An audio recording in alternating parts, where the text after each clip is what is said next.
Look, right now, in this exact second, while you're sitting there doubting yourself, making excuses, or just waiting for the perfect conditions, somebody else is outworking you. Let that sink in.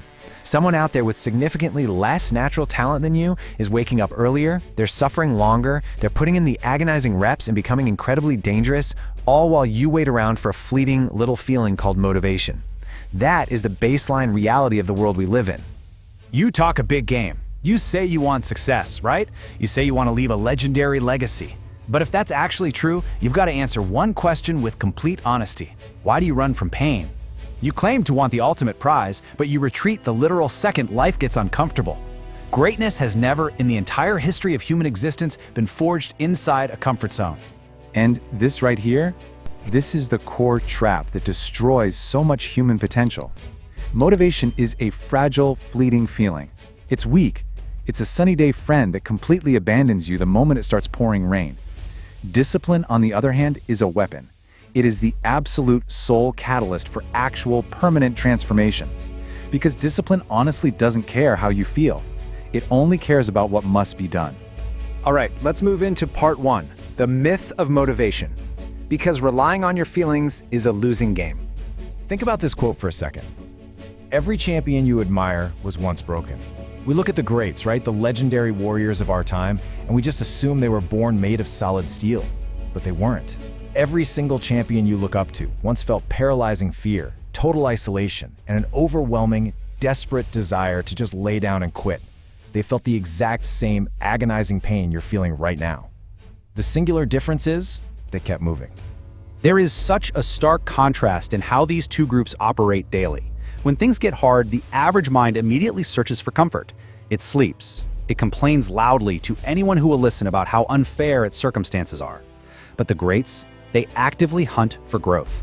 And that inherently means hunting for friction. They do the work while everyone else rests. And most importantly, they suffer in silence.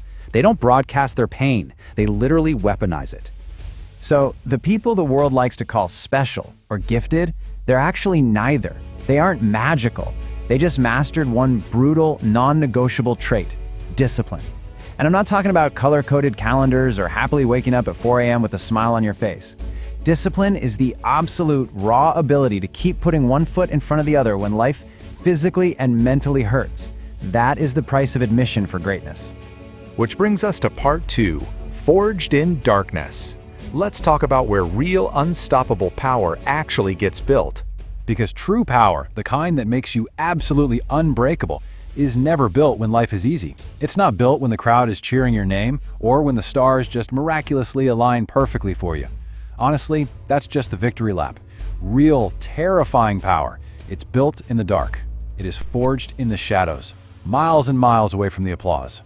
It's forged in these four very specific, agonizing moments. It gets built when absolutely nobody believes in your vision. It's built when no one is watching to validate your effort or pat you on the back. It's built when your body is entirely drained of life. And the ultimate test?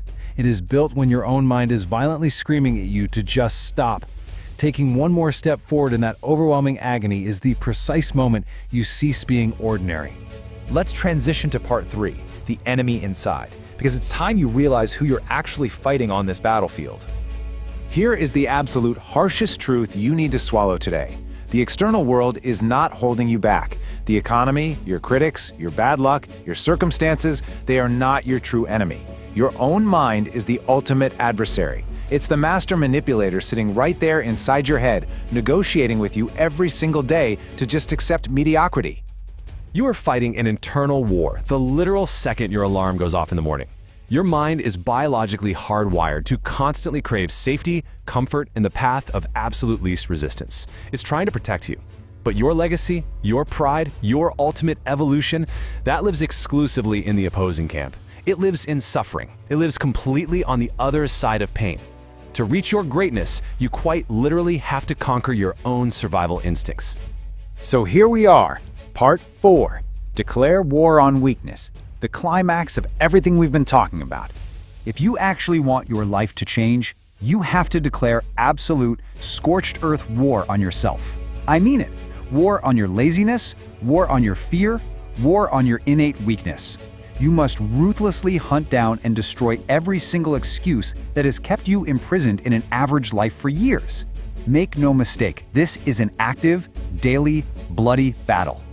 And you need to accept this final, brutal reality check. Look closely. Nobody's coming to save you. There is no miracle descending from the sky.